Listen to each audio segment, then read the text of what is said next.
ᱥᱟᱱᱟᱢ ᱧᱮᱧᱮᱞᱤᱭᱟᱹ ᱯᱮᱲᱟ ᱦᱚᱲ ᱠᱚᱴᱷᱮᱱ ᱤᱧ ᱯᱟᱦᱴᱟ ᱥᱮᱫ ᱠᱷᱚᱱ ᱜᱚᱰ ᱡᱚᱦᱟᱨ ᱥᱟᱶᱛᱮ ᱜᱮᱭᱟᱱ ᱥᱤᱭᱟᱱ ᱤᱭᱩᱴᱩᱵᱽ ᱪᱮᱱᱮᱞ ᱯᱟᱦᱴᱟ ᱥᱮᱫ ᱠᱷᱚᱱ ᱥᱟᱱᱟᱢ ᱠᱚ ᱥᱟᱹᱜᱩᱱ ᱫᱟᱨᱟᱢ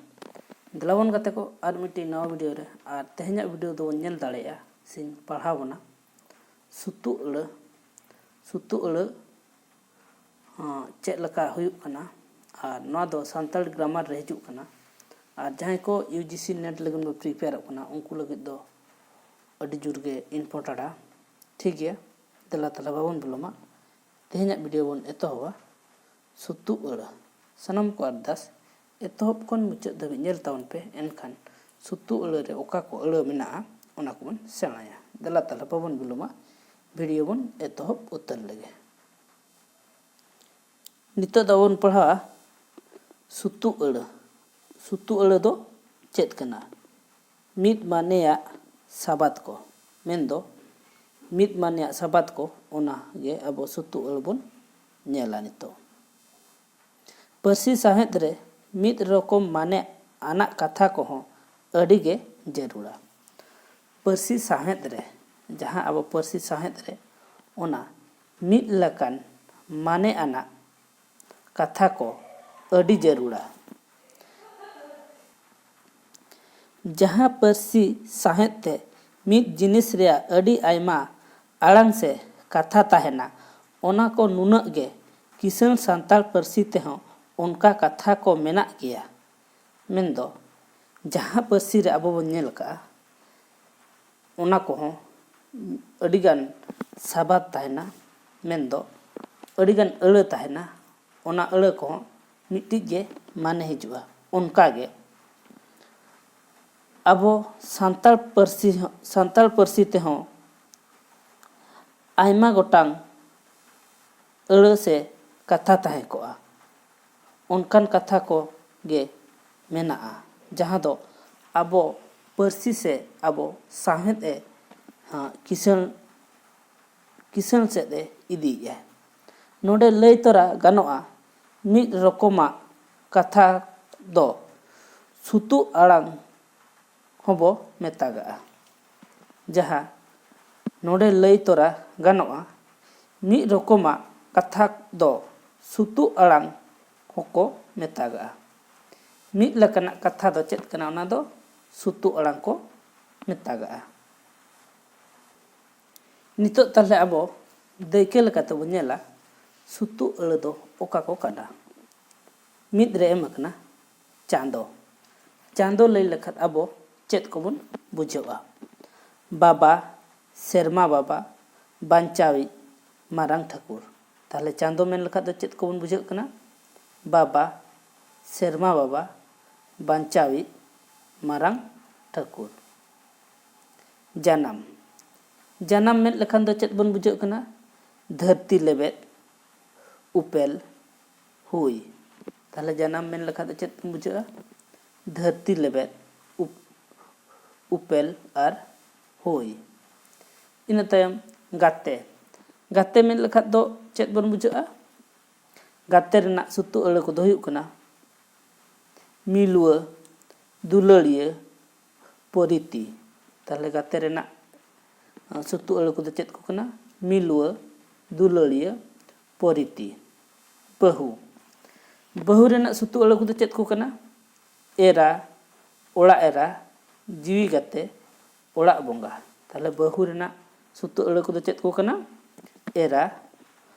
ओड़ा एरा जीवी गाते ओड़ा बोंगा इन तायम बो नेला मई रेना सुतु अड़ा को दो चेत को कना बिट्टी मीरू टी ताले मई रेना सुतु अड़ा को दो हुयुग कना बिट्टी मीरू टी इन परे फूल रेना सुतु अड़ा को दो चेत को हुयुग कना काराम डर मित्त काराम फूल ताले फूल रेना सुतु अड़ा को दो हुयुग कना काराम डर मित्त काराम फूल इन परे जोरिया रेना सुतु अड़ा को दो चेत को कना राचा सेत बाड़गे सेत पुतु ताले राचा रेना सुतु अड़ा को दो नोआ को इन परे गोज रेना सुतु अड़ा को दो चेत को ना हानापुरी बेंडाव मागाल गुपी ताले गोज रेना सुतु अड़ को चेत कना हानापुरी बेंडाव मागाड़ गुपी इनापरे इज रना सुतु अड़ को चेत कना दाग सेन टांडीते बारहे सेद नोना को इज रना सुतु अड़ कना इनापरे ऑक्तो ऑक्तो रना सुतु अड़ को चेत कना समय बेड़ा पहर नोआ दो ऑक्तो रना सुतु अड़ इनापरे दिन दिन रना सुतु अड़ को चेत कना सिंह महा बार ताहले दिन रना सुतु अड़ को चेत को कना सिंह महा और बार ताहले नोना को दिन रना सुतु अड़ इनापरे धन धन रना सुतु अड़ को चेत कना लुखी सम्पत्ति अन्मो ताहले धन रना सुतु अड़ को हुयुग कना लुखी सम्पत्ति अन्मन नितो आरो बन नेला नापाय नापाय रना सुतु अड़ को चेत को कना बेस ठीक बुगी ताहले नापाय रना सुतु अड़ को हुयुग कना बेस ठीक बुगी इनापरे अकिलान अकिलान रना सुतु अड़ को हुयुग कना ज्ञान बुधन मन खेसान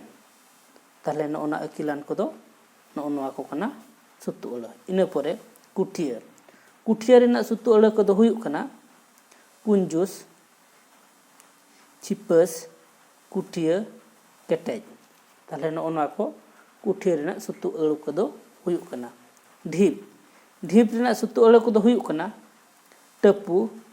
थल दा टपो नोना को हुयुग कना ढीप रना